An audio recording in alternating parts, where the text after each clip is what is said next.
અમદાવાદમાં આગામી અષાઢી બીજના દિવસે યોજાનારી ભગવાન જગન્નાથની 149મી રથયાત્રાને લઈને રાજ્ય સરકારે સુરક્ષાની તૈયારીઓ તેજ કરી છે. નાયબ મુખ્યમંત્રી હર્ષ સંઘવીની અધ્યક્ષતામાં યોજાયેલી ઉચ્ચસ્તરીય બેઠકમાં રાજ્ય પોલીસ વડા, અમદાવાદ પોલીસ કમિશનર અને વહીવટીતંત્રના અધિકારીઓ સુરક્ષા વ્યવસ્થાની સમીક્ષા કરી હતી. રથયાત્રા રૂટ પર ચુસ્ત પોલીસ બંદોબસ્ત, ટ્રાફિક મેનેજમેન્ટ અને ઇમરજન્સી સેવાઓને સજ્જ રાખવા સૂચના આપવામાં આવી છે. પ્રથમ વખત Gajrakshak smart tracking system, AI face recognition, anti drone gun, jammer team અને હજારો CCTV કેમેરા દ્વારા સમગ્ર યાત્રા પર લાઈવ નજર રાખવામાં આવશે. વડોદરાના કપુરાઈ વિસ્તારમાં ચોરીની વધુ એક ઘટના સામે આવી છે. નમન રેસિડેન્સી એપાર્ટમેન્ટમાં સતત બીજા દિવસે તસ્કરો ત્રાટક્યા હતા. ફ્લેટ નંબર 101 અને 201 ને નિશાન બનાવ્યા તો ફ્લેટ નંબર 101 માંથી બાળકનો ગુલ્લક અને સોનાની વીંટીની ચોરી કરવામાં આવી, જ્યારે ફ્લેટ નંબર 201 ના દરવાજાનો નકુચો તોડી તસ્કરો ફરાર થઈ ગયા.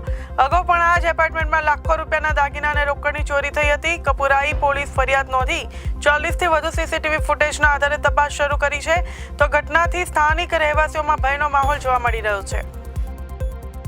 પોરબંદરના ગોસાવારા લેન્ડિંગ પોઈન્ટ નજીક દરિયાકાંઠાથી ફરી એકવાર ચરસનો મોટો જથ્થો મળી આવ્યો છે. નવી બંદર મરીન પોલીસે ફૂડ પેટ્રોલિંગ દરમિયાન બિનવારસુ હાલતમાં પડેલા 10 પેકેટ મળી આવ્યા હતા. તપાસમાં પેકેટોમાંથી કુલ 12 કિલો 270 ગ્રામ ચરસ મળી આવ્યું હતું, જેની અંદાજિત કિંમત 30,67,500 રૂપિયા છે. પોલીસે સમગ્ર જથ્થો કબજે કરી NDPC એક્ટ હેઠળ ગુનો નોંધ્યો છે. દરિયાઈ માર્ગે માદક પદાર્થોની હેરાફેરી અટકાવવા તપાસ વધુ તેજ કરવામાં આવી છે. વડોદરાના છાણી વિસ્તારમાં 8 વર્ષની બાળકી પર દુષ્કર્મની ઘટના સામે આવી છે. પોલીસે પોક્સો એક્ટ હેઠળ ગુનો નોંધી 55 વર્ષીય જગદીશ ગોયલની ધરપકડ કરી. આરોપી નજીકના વેરહાઉસમાં સફાઈ કામદાર તરીકે ફરજ બજાવતો હતો તો ચોકલેટની લાલચ આપીને બાળકીને પોતાના પાસે બોલાવીને તેના પર દુષ્કર્મ આચર્યું હોવાનું સામે આવ્યું છે. ઘટનાની જાણ થતાં જ પોલીસે તાત્કાલિક કાર્યવાહી હાથ ધરી હતી. સુરતના પાંડેસરા વિસ્તારમાં ફાયરિંગની ઘટનાથી વિસ્તારમાં ચકચાર મચી ગઈ છે. માહિતી મુજબ અવધેશ પાંડે નામના શખ્સે 2 રાઉન્ડ ફાયરિંગ કર્યું. અગાઉની અદાવતને કારણે રજનીકાંત શર્માને ડરાવવા માટે ફાયરિંગ કરવામાં આવ્યું હોવાનું તપાસમાં સામે આવ્યું છે. તો ફાયરિંગ બાદ આરોપી સ્થળ પરથી ફરાર થઈ ગયો હતો. ઘટના અંગે પોલીસે ગુનો નોંધી આસપાસના CCTV ફૂટેજના આધારે તપાસ શરૂ કરી છે.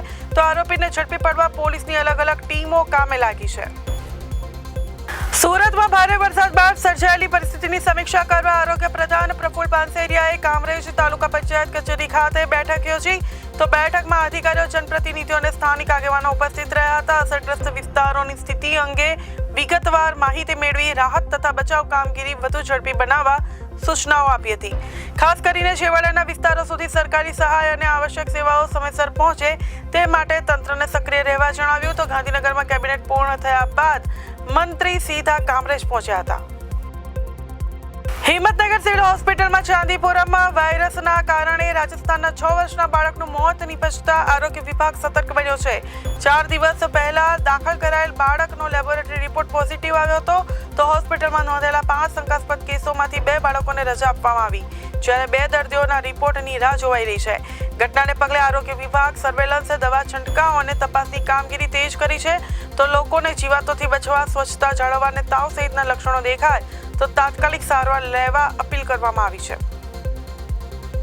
ગુજરાત ભાજપ લઘુમતી મોરચાના પ્રદેશ અધ્યક્ષ નાહિન કાજી આજે નર્મદા જિલ્લાના પ્રવાસે રહ્યા હતા.